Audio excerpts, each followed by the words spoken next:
એ ઓલા જયરાજના સમર્થનમાં છે। તો હું એક જ વિનંતી કરીશ કે આવા લોકોને 2027ની અંદર ઘર ભેગા કરવાના છે। બગદાણાનો ચકચારી નવનીતભાઈ બાલદિયા ઉપર હુમલાનો મામલો આને લઈને હવે ક્યાંક ને ક્યાંક કોળી સમાજના આગેવાનોમાં ફાંટા પણ જોવા મળી રહ્યા છે।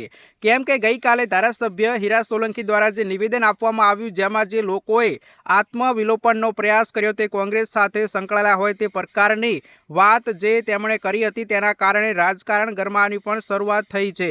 પણ આ વચ્ચે કોળી સમાજના યુવા આગેવાન પિન્ટુ કોળીનું એક મોટું નિવેદન સામે આવ્યું છે, જેમાં તેમણે હાલના કૃષિ મંત્રી જીતુ વાઘાણી સામે પોતાનો આક્રોશ વ્યક્ત કર્યો છે। અને શું કહ્યું છે તેની વિગતે ચર્ચા કરીએ તે પહેલા વિડીયોને લાઇક કરજો, શેર કરજો, ફોલો કરવાનું ના ભૂલતા।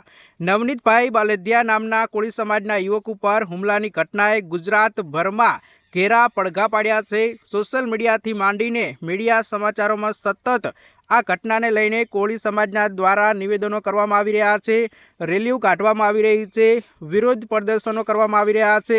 હાલ આ સમગ્ર મામલાની તપાસ છે તે એસઆઈટી દ્વારા કરવામાં આવી રહી છે અને ન્યાય માટે છે તે એક સૂરમાં અવાજો ઉઠ્યા છે। ત્યારે આ સમગ્ર ઘટનાના 7 દિવસ કરતાં વધારે સમયથી એસઆઈટીની ટીમ દ્વારા તપાસ કરવામાં આવી રહી છે અને આ ઘટના પડઘા પગલે લોકોમાં ભારે રોષ પણ જોવા મળી રહ્યો છે। આમાં આ ઘટનાના પગલે કોળી સમાજના આગેવાનોનું નિવેદનો સામે આવી રહ્યા છે, પરંતુ ગઈકાલે જે બગદાણામાં બાપા સીતારામ મંદિર બહાર કેટલાક કોળી સમાજના આગેવાનો દ્વારા જે ન્યાય ન મળતા આત્મવિલોપનનો પ્રયાસ જે કર્યો હતો તે મામલે હવે ધારાસભ્ય હીરા સોલંકીએ આ ઘટનાથી નારાજગી વ્યક્ત કરી છે અને કહ્યું છે કે એસઆઈટી જ્યારે આ મામલાની તપાસ કરી રહી છે ત્યારે આ કરવાની શું જરૂરિયાત છે। તેમણે આ ઘટનામાં તો જે સમાજના આગેવાનો વિરોધ કરી રહ્યા હતા તેમને કોંગ્રેસના માણસો ગણાવી દીધા અને લઈને વિવાદ વકર્યો છે।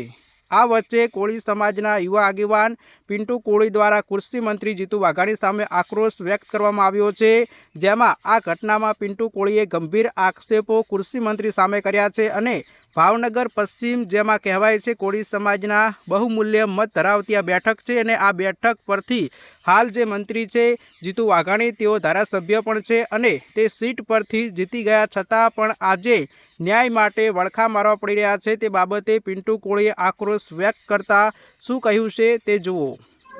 જય કોળી સમાજ મિત્રો, 2027ની અંદર અત્યારે જે આપણે ન્યાય માટે જે આપણે વલખા મારી રહ્યા છીએ ને, એનું માત્ર એક જ કારણ છે, જીતુ વાઘાણી।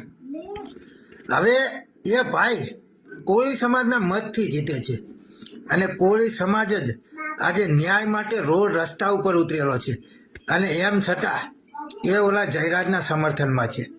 તો હું એક જ વિનંતી કરીશ કે આવા લોકોને 2027ની અંદર ઘર ભેગા કરવાના છે। ભૂલી ના જતા હો કોળી સમાજના ભાઈઓ, આને ઘર ભેગો કરવાનો છે।